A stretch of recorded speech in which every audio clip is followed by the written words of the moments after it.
Hello, dear saints. Olá, queridos santos, é muito bom estar com vocês novamente. Eu espero que possamos nos reunir, nos encontrar pessoalmente em breve. Mas enquanto estamos aqui durante a pandemia, estamos limitados a esse tipo de comunicação.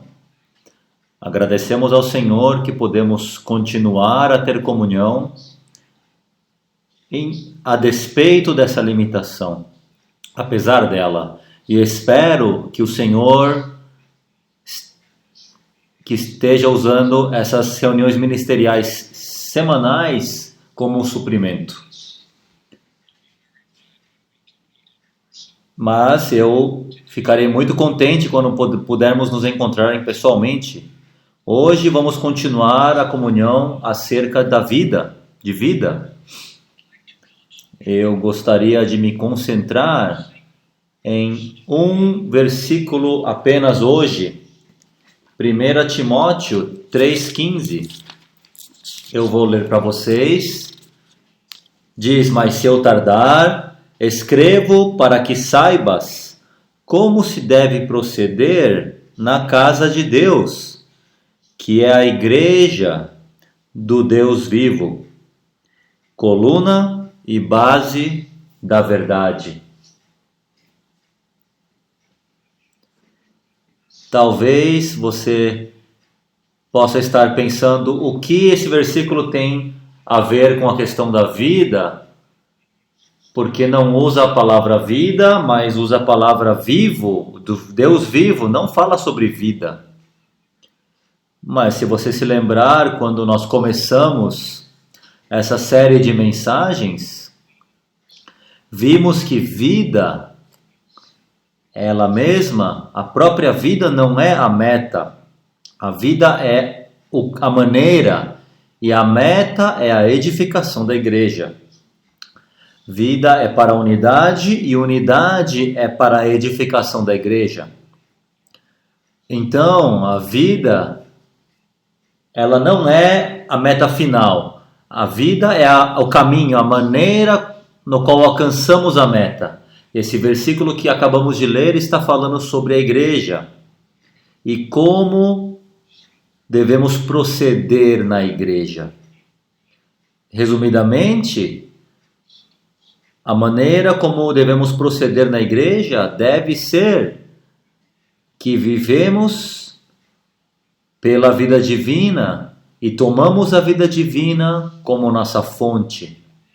Então a igreja torna-se o testemunho, a expressão dessa vida. Precisamos ser pessoas na linha da vida, pessoas da árvore da vida, para que a igreja possa ter uma expressão adequada. Também vimos em mensagens anteriores que a maneira de manter, de preservar a unidade, que é para a edificação da igreja, é crescer na vida divina. Esse é outro aspecto de procedermos, como devemos proceder na casa de Deus, é que nós precisamos prestar atenção no crescimento em vida, não apenas prestar atenção no nosso próprio crescimento em vida, mas prestar atenção no crescimento de vida de todos os santos, da nossa família e dos novos que nós cuidamos, e os santos que estão sob o nosso apacentamento. Nós vivemos uma vida de crescer em vida. E do lado negativo, quando houver um problema com a unidade, você pode ter certeza que é um problema de vida, Às vezes, nós apontamos para outras coisas, dizemos, bem, tal e tal fez isso, aquele lá falou aquilo. Isso são coisas exteriores. Quando há um problema com a unidade, significa que há uma carência de vida, falta de vida. Quando não há carência de vida, não há carência de unidade. Podemos dizer que a unidade do corpo e a unidade na vida da igreja é, na verdade, um tipo de teste para nosso crescimento de vida. Sim, muitos de nós estamos na vida da igreja, na restauração do Senhor por muitos anos. Temos desfrutamos não apenas a vida da igreja, mas também o ministério da palavra. E podemos sentir ou podemos presumir que crescemos em vida. Mas é muito possível, desculpe-me dizer, é muito possível que nosso crescimento em vida não corresponda, não seja compatível com o número de anos em que estamos na vida da igreja. Você pode imaginar, na vida humana, isso seria algo terrível se nossa vida humana não crescesse na proporção do número de anos que vivemos na vida humana. E isso seria muito anormal. Mas devemos perceber que essa é a situação real entre muitos crentes hoje. E pode ser nossa situação.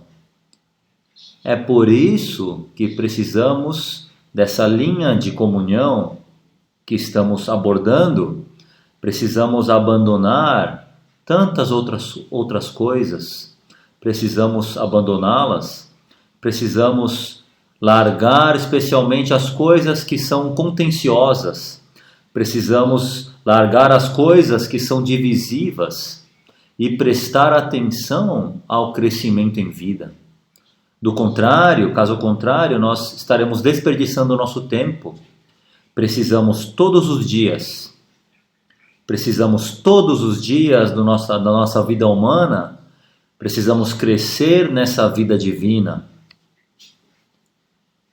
Muitos de vocês conhecem nosso irmão Sherman Robertson. Ele há pouco tempo foi estar com o Senhor, graças ao Senhor pelo nosso irmão.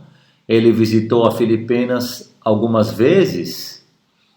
Uma das últimas coisas que ele compartilhou conosco, ele reuniu os presbíteros da igreja e nos disse: prestem atenção ao crescimento em vida. Quando atingimos o final da nossa vida, nós ficaremos muito felizes se tivermos feito isso e ficaremos muito desapontados se não fizermos. Eu li esse versículo de 1 Timóteo 3,15 e neste versículo, Paulo fala para o seu jovem cooperador Timóteo, como proceder, como se comportar na casa de Deus. Isso é tão interessante. Precisamos prestar atenção à instrução de Paulo.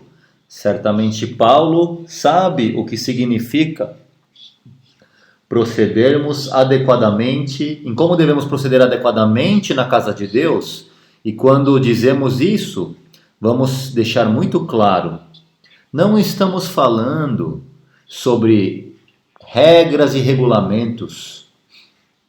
Quando eu acabei de me lembrar que quando eu era um jovem, crescendo na Igreja Católica, meu irmão e eu, nós íamos e ríamos e fazíamos todos os tipos de coisas enquanto estávamos lá. Às vezes, os que da recepção na Igreja Católica, serviam na recepção da Igreja Católica, eles viam a nós e diziam: meninos, vocês têm de se comportar na casa de Deus. O que eles queriam dizer é: fiquem em silêncio, não riam, não conversem. Bem, isso não foi o que o apóstolo Paulo fez ao instruir Timóteo. A maneira de proceder como devemos nos proceder na casa de Deus, é preservar a unidade do corpo de Cristo. Essa é a nossa regra. Nós temos uma regra. Nosso regulamento não é ficarmos quietos. Nosso regulamento é preservar a unidade. Eu preciso dizer a vocês, queridos santos, todos nós quebramos essa regra. Muitas vezes podemos preservar algumas regras exteriores, mas quebramos a regra mais importante, que é preservar a unidade a todo custo. Isso é procedermos adequadamente na casa de Deus, é viver pela vida divina, crescer na vida divina, a fim de preservarmos a unidade do corpo de Cristo, e a igreja se tornará um testemunho resplandecente dessa vida divina. Essa é a nossa regra. Muitas vezes os jovens, meus filhos, incluindo eles me perguntam: nós temos regulamentos na vida da igreja? Temos regras? Nós temos regras sobre como devemos nos vestir, temos regras como o que devemos fazer. Bem, nós não temos regras exteriores, mas isso não significa que não temos regras. Nós temos uma regra. Nossa regra devemos andar pelo nosso espírito mesclado. Precisamos andar pelo nosso espírito mesclado e crescer na vida divina, a fim de preservar a unidade. Essa é a nossa regra, essa é a nossa regra. Agora, para desenvolver isso um pouco, eu diria que existem princípios, há princípios que governam em como devemos proceder na casa de Deus. Precisa haver alguns princípios. O primeiro princípio que governa nosso procedimento na casa de Deus, como devemos proceder na casa de Deus, é perceber o encabeçamento de Cristo. O encabeçamento de Cristo é único. Esse encabeçamento foi estabelecido quando ele foi inaugurado em sua ascensão. Isso está registrado em Efésios capítulo 1 e Atos capítulo 2, quando ele ascendeu, Deus o fez cabeça de todo o universo e, em particular, encabeçou todas as coisas à igreja. Ele é a cabeça da igreja, ele também é a cabeça do universo, ele também é a cabeça de todas as coisas para a igreja. Essa é o único encabeçamento de Cristo. E por que é primeiro? Porque, a fim de preservarmos a unidade, ninguém mais pode ser a cabeça. Ninguém mais. Somente Cristo pode ser a cabeça. Apenas Cristo é qualificado para ser a cabeça. Apenas Cristo foi designado por Deus para ser a cabeça. Apenas Cristo foi colocado nesse ofício. E nós não somos co-cabeças, não somos cabeças designadas ou cabeças delegadas. Não, há apenas uma, e é o próprio Cristo. E cada um de nós, quer sejamos cooperadores, ou presbíteros, ou diáconos, ou se somos um santo na vida da igreja, cada um de nós precisamos nos sujeitar absolutamente ao encabeçamento de Cristo. Essa é a única maneira para haver a unidade. Se algum de nós presumirmos até mesmo uma pequena parte do encabeçamento, o resultado imediato será divisão, porque ninguém mais é a cabeça no corpo de Cristo, além de Cristo. Esse encabeçamento de Cristo está relacionado com a intenção de Deus em sua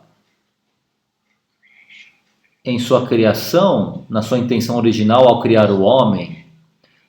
Ao criar o homem, sabemos que de Gênesis 1:26, que quando Deus criou o homem, ele tinha uma intenção dupla para esse homem. E isso foi uma intenção positiva e você pode dizer um aspecto negativo da sua intenção. A intenção positiva é que o homem expresse Deus em sua imagem. É disso que estamos falando. Essa é a conduta adequada na casa de Deus, é expressar Deus em sua imagem pela sua vida. Deus colocou esse homem criado em frente à árvore da vida, a fim de que ele recebesse vida, ele fosse cheio de vida, que ele expressasse vida. Esse foi o lado positivo. Do lado negativo, Deus também deu ao homem criado sua autoridade para lidar com seu inimigo. Então, logo no início da Bíblia, vemos que Deus precisava do homem para lidar com seu inimigo. Ele precisava de um homem. Por quê? Porque essa foi a sua intenção. Nós não podemos entender. Deus poderia muito facilmente lidar com seu inimigo como uma criatura. Ele poderia facilmente ter destruído ele. Mas Deus não fez isso. Ele é muito grandioso para exercer sua deidade dessa maneira. Ele somente lida com uma criatura como Satanás por meio de outra criatura, que é o homem. E ele lidará com Satanás. Ele lidaria com Satanás através de uma criatura que Satanás tentou destruir e tentou corromper. Isso não é maravilhoso? Todos nós sabemos que Adão falhou para com Deus. Por que ele falhou para com Deus? Por quê? Você pode dizer, bom, ele falhou para com Deus porque Eva e Eva foram enganados por Satanás. Aparentemente, esse é o motivo, mas esse não é o motivo real. O motivo verdadeiro que Adão e Eva falharam para com Deus é que eles não ingeriram a árvore da vida. Eles não receberam a vida. Sem vida não há maneira de derrotar o inimigo de Deus. Sem a imagem de Deus não há autoridade. Você pode ter autoridade no nome, mas você não tem autoridade na realidade. A autoridade provém da imagem. A imagem provém da vida.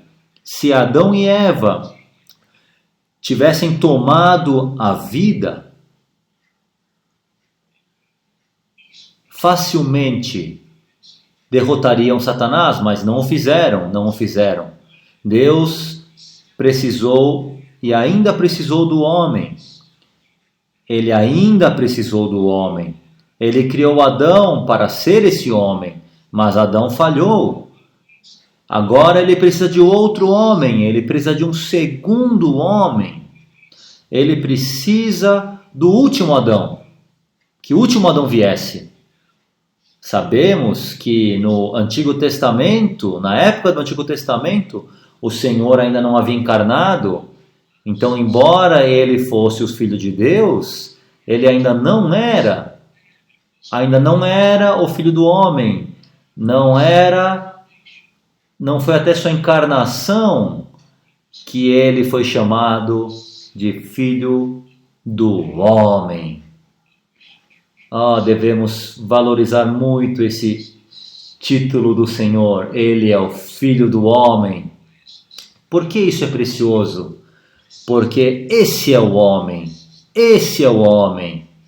que cumpre a economia eterna de Deus. E esse é o homem que lida com Satanás. Aqui eu gostaria de ler um versículo de Atos 17, versículo 31. Porquanto estabeleceu um dia em que há de julgar o mundo com justiça, pelo homem que designou, tendo dado prova a todos, ressuscitando dentre os mortos. Quem é aquele homem? É aquele que Deus ressuscitou dentre os mortos, e ele ressuscitou dentre os mortos, em parte, para que soubéssemos que esse é o homem que cumpre a intenção original de Deus. Esse é o homem que derrota Satanás. Então, ao ressuscitá-lo dentre os mortos, ele também o elevou ao trono em sua ascensão. E em sua ascensão, Filipenses 2 e Atos 2 nos dizem que Deus o fez ambos Senhor e Cristo. Ele não era o Senhor na terra? Ele não era o Cristo na terra? Sim, ele era. Mas Atos 2 diz que ele o fez Senhor e Cristo. E ele o fez cabeça sobre todas as coisas. Como devemos entender isso? Bem, ele foi o Senhor na terra. Ele era o Cristo na terra. Ele era a cabeça, mas em sua ascensão, ele oficialmente foi colocado nesse ofício, designado nesse ofício. Agora, irmãos e irmãs, um homem está no trono.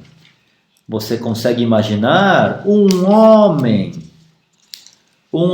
Deus, está sentado no trono desse universo e tem o encabeçamento universal sobre todas as coisas. Sim, o mundo está em caos hoje exteriormente. Há uma pandemia mundial, há uma crise financeira mundial, há uma crise política, há um problema racial. Isso são as coisas que podem ser vistas, mas nunca se esqueça que esse homem, Deus, Jesus Cristo, ainda está no trono.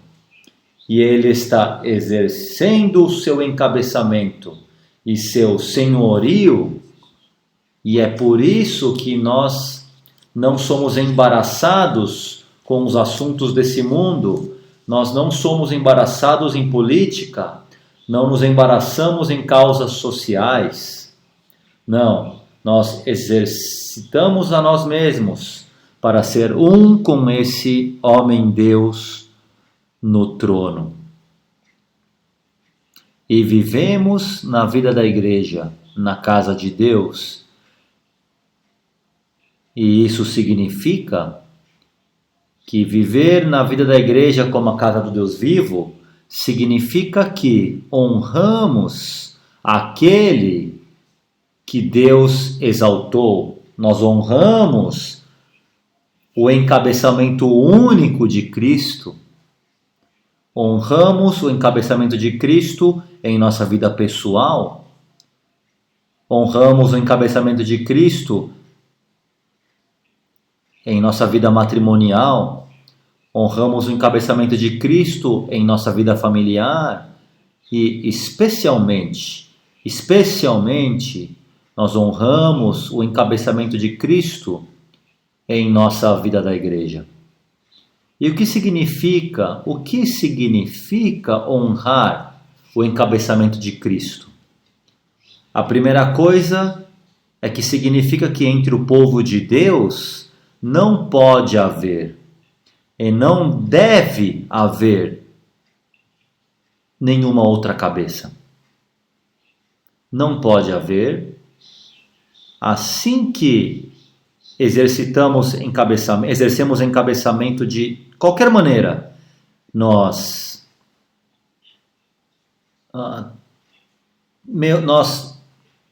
contrariamos a ordem do universo, nós nos opomos a isso, nós transgredimos a ordenação do próprio Deus, nós ofendemos o encabeçamento de Cristo e, como resultado, nós causamos divisão em seu corpo.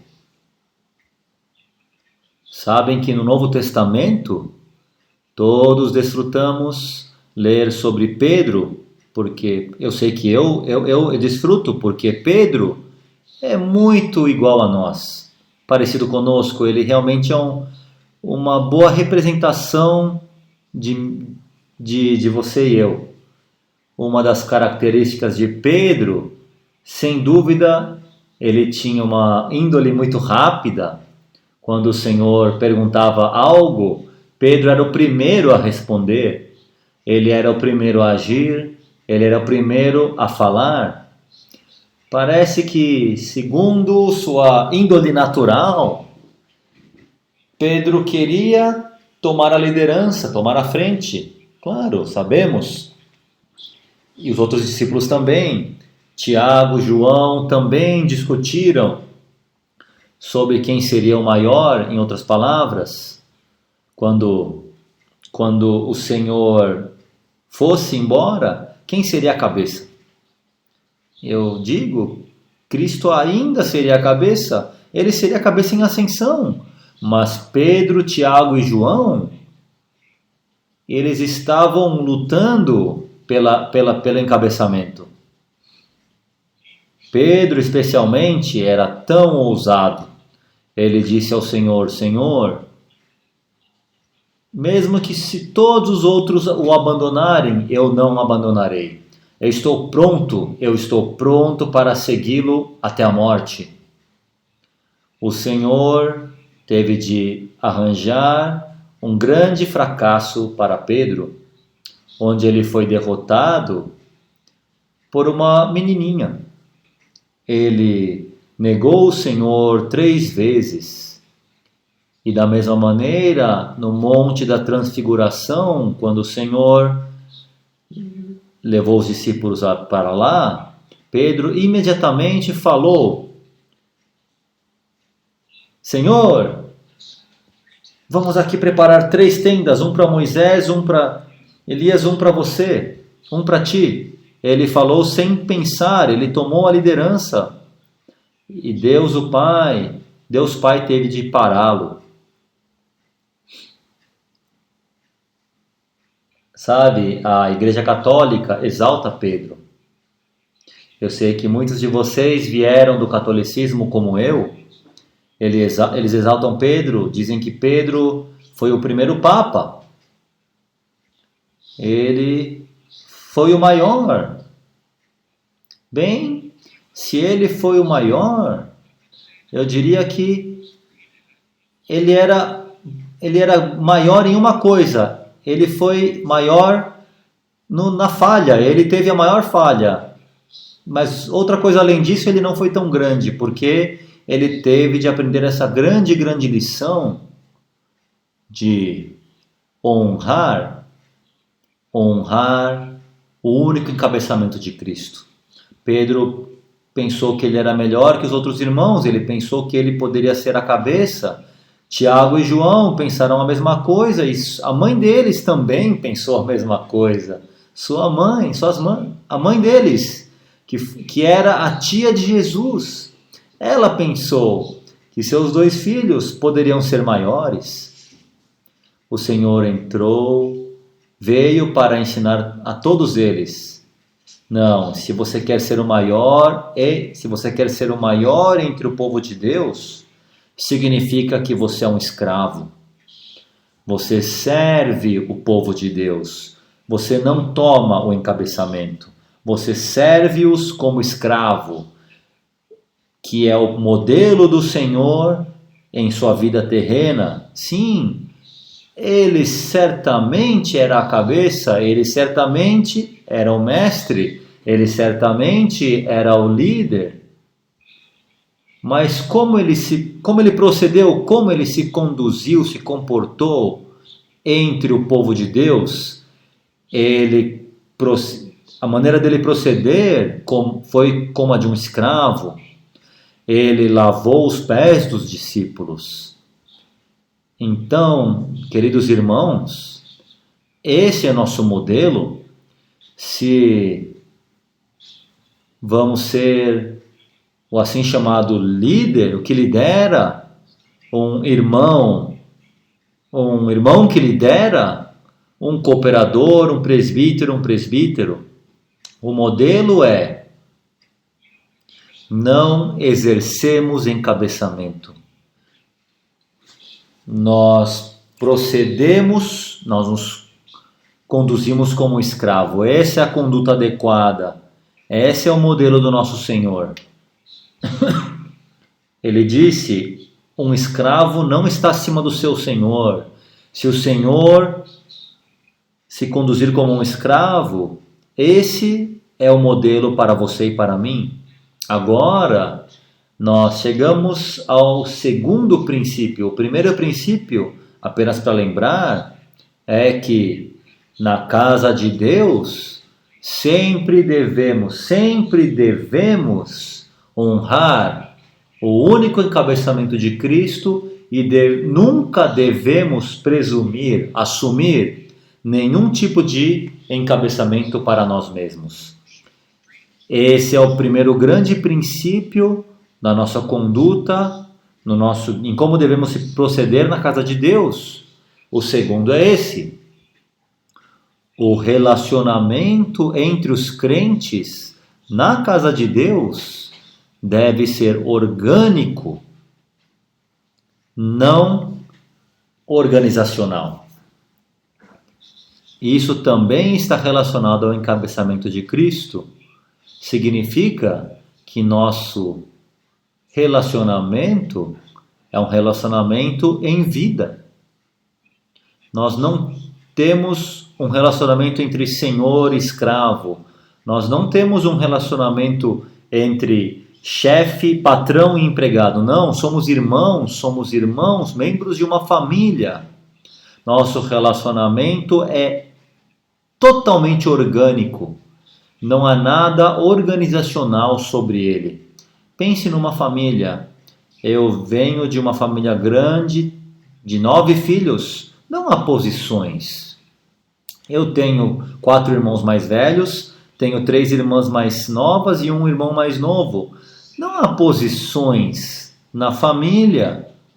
Posição número 1, o irmão mais velho. Posição número 2, o segundo irmão mais velho.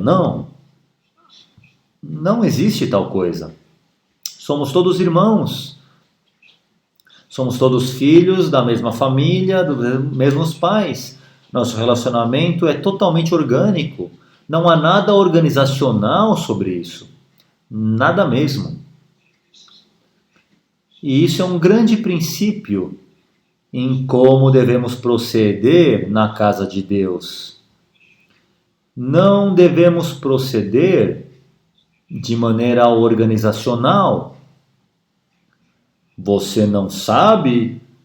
Eu sou um presbítero. Você precisa respeitar os presbíteros. Agora, eu não estou dizendo que não respeitamos os presbíteros. Claro que respeitamos, mas não de maneira organizacional.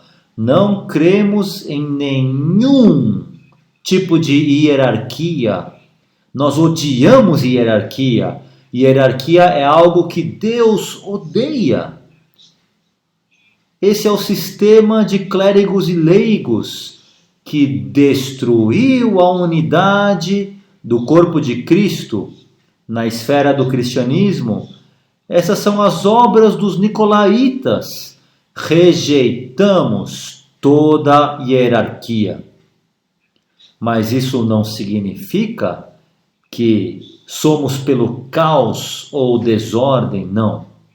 Cremos na ordem orgânica, não na hierarquia organizacional. Deixa eu repetir isso. Nós cremos na ordem orgânica, não na hierarquia organizacional. Então não temos posições na igreja. Temos funções que respeitamos e honramos. Honramos as funções, mas não consideramos essas funções como posições. Vocês conseguem ver a diferença? Não pense o cooperador como uma posição. Não é uma posição. Se for uma posição, deixe-me dizer isso a vocês. Sabe o que é? É a posição de um escravo. Não considerem os presbíteros como uma posição. Se é uma posição, é a posição de um escravo.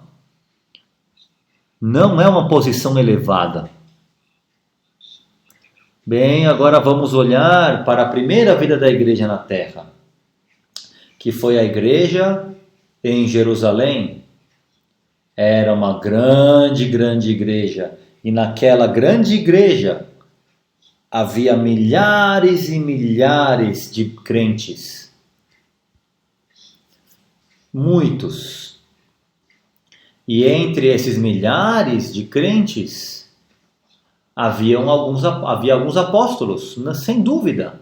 Tiago estava lá, Pedro estava lá, havia alguns profetas, sem dúvida. Estevão estava lá, havia alguns evangelistas, alguns pastores, alguns mestres, alguns presbíteros, havia diáconos, havia diaconisas. Como todos esses santos interagiam entre eles. Eu encorajo a vocês a relerem o livro de Atos de maneira muito cuidadosa. O livro de Atos de maneira muito real. É a nossa planta, nosso projeto da nossa vida da igreja e para a maneira ordenada por Deus. Mostre-me no livro de Atos onde qualquer tipo de hierarquia foi estabelecida. Você não encontrará. Você não consegue encontrar. E você não pode encontrar um tipo oficial de designação de uma posição entre os santos na igreja. Não há designação oficial. Se você é um apóstolo, isso é sua função. Mas não vale, ninguém diz: eu estou aqui para conferir sobre você o título de apóstolo. Isso nunca aconteceu. E não há registro de designação de presbíteros. Não estou dizendo que não havia presbíteros. Sabemos que haviam presbíteros na igreja de Jerusalém. Como eles chegaram ali?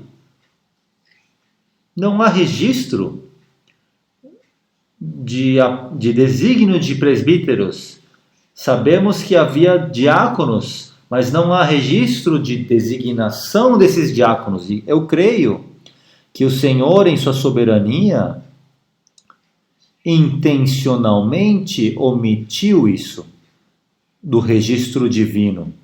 Por quê?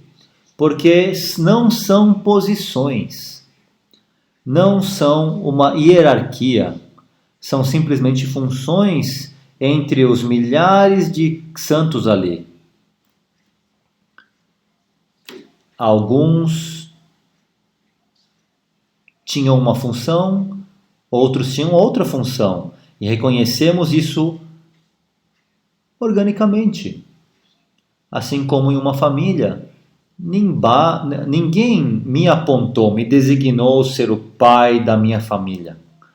Ninguém nunca me deu esse título. Agora você é oficialmente o pai da família Raabe. Não era necessário. Não foi necessário. Se eu sou o pai, sou o pai. Se eu não sou, você pode me chamar de pai, mas ainda não sou. É algo orgânico. Não é algo oficial ou algo hierárquico.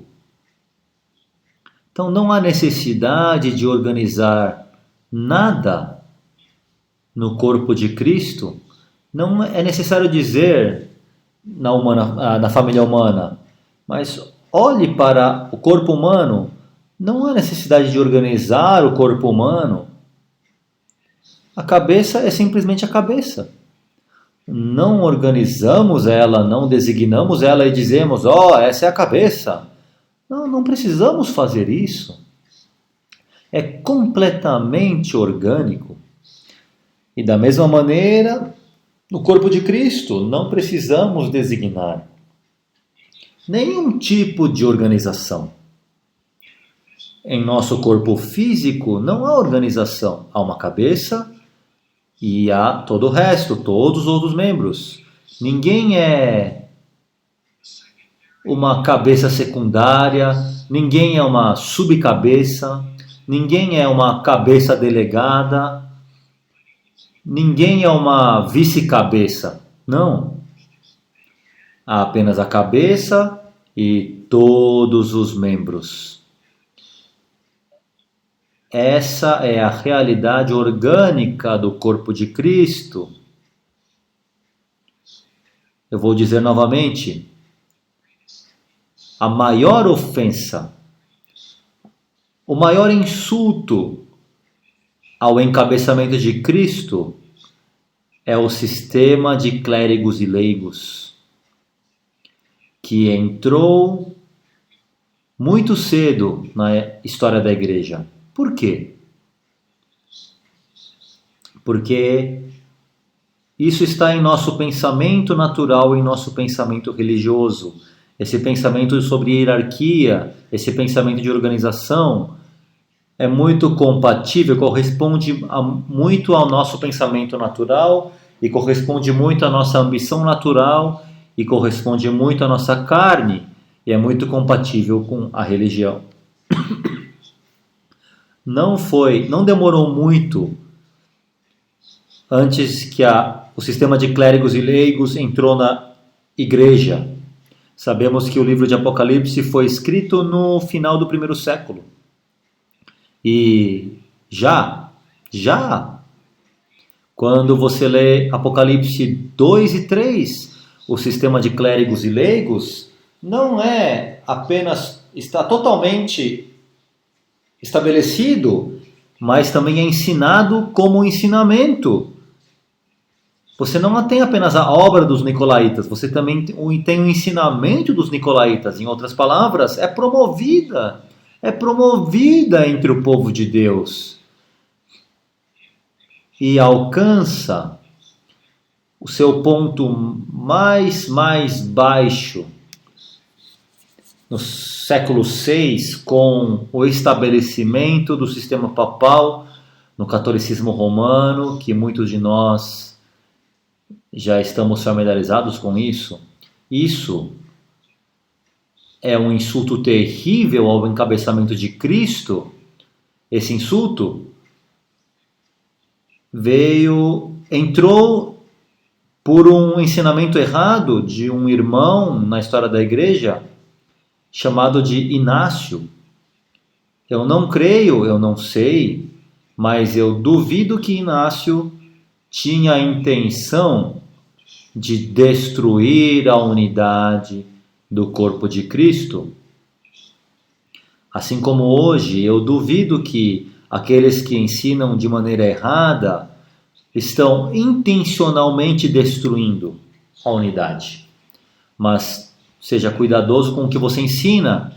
É por isso que precisamos seguir de perto o ministério dos apóstolos, porque é muito fácil nos desviar. Inácio ensinou que havia uma classe de pessoas chamados de bispos, e os bispos estavam acima dos presbíteros. Essa é uma interpretação errada do Novo Testamento. No Novo Testamento, há duas palavras no grego que são usadas para se referir aos presbíteros. A primeira é os presbyters, é onde surge o nome da igreja presbiteriana. Os presbyters, a palavra no grego significa simplesmente alguém que é mais velho, tem mais idade, alguém que é mais maduro. Isso se refere à pessoa dos presbíteros. Quem são os presbíteros? Os anciãos. Os presbíteros em uma localidade são aqueles que são relativamente mais maduros. Não significa que eles estão totalmente maduros. Na verdade, se eles forem para outra localidade, eles podem não ser um presbítero, mas naquela localidade eles são relativamente mais maduros. Então eles são os presbíteros. Então, a outra palavra que refere-se à função dos presbíteros é episcopos, que significa supervisor. Os supervisores são os presbíteros. Os presbíteros são os supervisores. Presbíteros se referem à pessoa e supervisor refere-se à função. Mas Inácio se confundiu. Ele ensinou que os supervisores supervisionavam os presbíteros. É terrível. Parece um pequeno erro, um erro pequeno. Mas através desse pequeno ensinamento errado, um grande insulto ao encabeçamento de Cristo entrou na igreja e é prevalecente no catolicismo, é prevalecente no cristianismo, na esfera do cristianismo, é prevalecente em cada denominação, é prevalecente nos assim chamados grupos livres. E quanto a nós?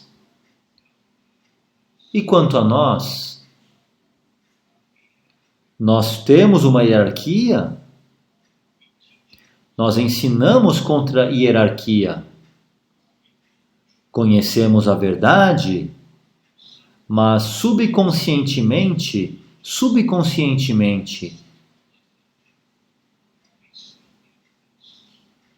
isso pode ainda estar em nós devido ao nosso passado no cristianismo e devido à nossa carne caída. Irmãos e irmãs, eu espero que conforme buscamos o Senhor para o crescimento em vida, nós levemos esse assunto a Ele e que qualquer coisa em nós que nos conduza a essa direção seja desarraigado de nós. Que assim seja. Ok? Agora, o terceiro ponto que eu gostaria de mencionar, relacionado à nossa conduta, ao nosso proceder na casa de Deus, em nosso viver na vida da igreja como a casa do Deus vivo, é que na vida da igreja somos todos irmãos. Não temos nenhum outro título. Por favor, não me chame nada que não seja irmão. Isso é tudo que sou. Isso é tudo que eu quero ser e é tudo que qualquer um de nós somos. Somos irmãos. Nenhum de nós é o mestre dos outros. Nenhum de nós é o líder dos outros. Segundo Mateus 20, de acordo com Mateus 20, eu já li para vocês, isso é quando a mãe dos filhos de Zebedeu, que eram Tiago e João, vieram ao Senhor buscando uma posição para os seus 2 filhos. Ela era tia de Jesus, Tiago e João, e Tiago e João eram seus primos. Então ela pensou: ei, nós temos a conexão interna aqui, nós temos relacionamento familiar, vamos lá, Jesus. Vamos colocar João e Tiago na sua direita e na sua esquerda. Terrível, terrível. Sabe o que isso nos mostra? Mesmo as irmãs têm esse problema. Se não tem essa ambição sobre posição para si mesmas, tem para seus maridos, para seu irmão. Deixa eu me ler o versículo de Mateus 20. Por causa disso, o Senhor disse: o Senhor das nações regeram sobre ela e exerceram autoridade sobre eles. Mas não é assim entre vós. Amém. E quem quiser ser o primeiro entre vós será vosso escravo. E quem quiser ser o grande entre vós será os que vos sirva, e quem quiser ser o primeiro entre vós será vosso escravo. Ele prosseguiu dizendo: não chame ninguém de rabi, porque ninguém é seu mestre.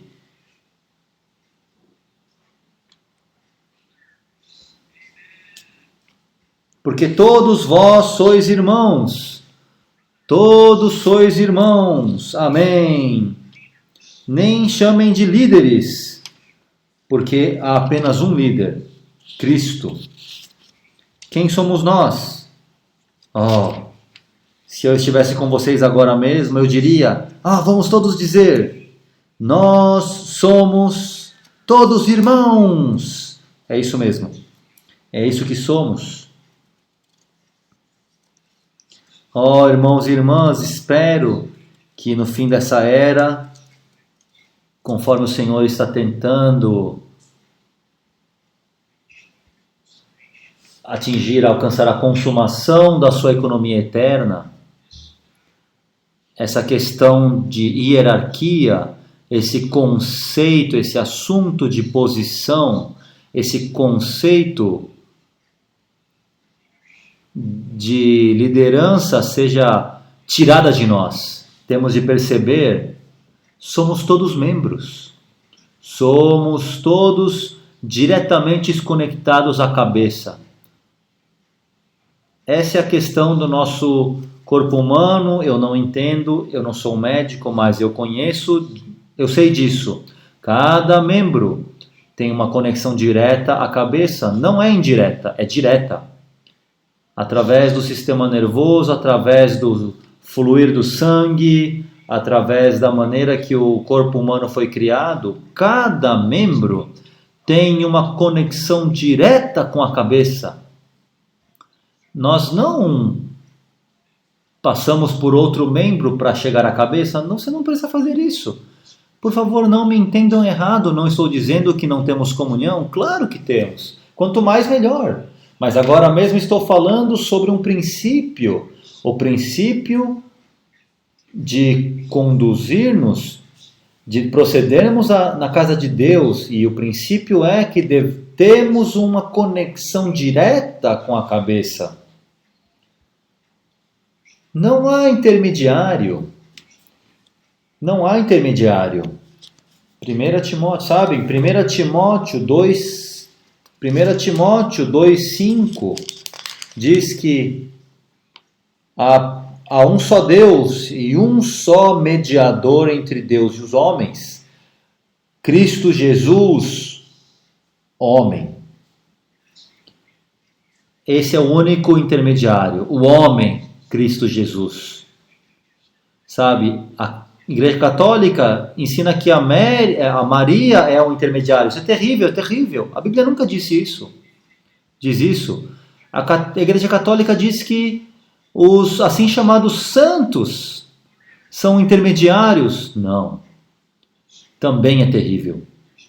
Há apenas um mediador. Há apenas um intermediário. Jesus Cristo. Então, queridos irmãos, quando as pessoas vêm a nós pedindo conselhos, quando as pessoas vêm a nós para ter comunhão, qual é a maneira adequada de procedermos? Eu diria assim, que a maneira adequada de proceder é contatar o Senhor diretamente e ajudar outros a fazer o mesmo. Permitam-me repetir. A maneira adequada de procedermos na casa de Deus é contatar o Senhor diretamente e ajudar outros a fazer o mesmo. Eu sei que é tentador dar conselho. Eu me lembro, eu compartilhei antes, eu quero compartilhar um breve testemunho aqui antes de terminar. Um dia, um estudante universitário jovem me ligou. Estávamos prestes a ter uma reunião de oração. Tínhamos uma reunião de oração no campus universitário, no domingo de manhã, onde todos os estudantes se reuniam para orar para o campus e alguns servidores. E eu me juntava àquela reunião, e uma irmã jovem, ela tinha 20 anos de idade, ela me ligou, e ela disse: Irmão Mark, estou tentando decidir o que fazer essa noite. Eu não sei se eu devo ir para a reunião de oração ou se devo sair com um dos meus amigos que me convidaram a assistir um filme.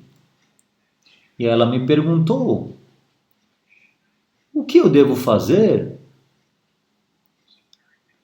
É uma grande armadilha, não é? É uma grande armadilha. É um santo de 20 anos de idade que cresceu na vida da igreja. Seus pais estão na vida da igreja. Seria muito, muito fácil para mim dizer: esqueça do filme, vem para a reunião de oração. Mas o Senhor me restringiu e eu disse: irmã, você precisa perguntar ao Senhor aonde Ele quer que você esteja essa noite. E ela me deu uma resposta muito honesta. Ela disse: eu não sei como fazer isso.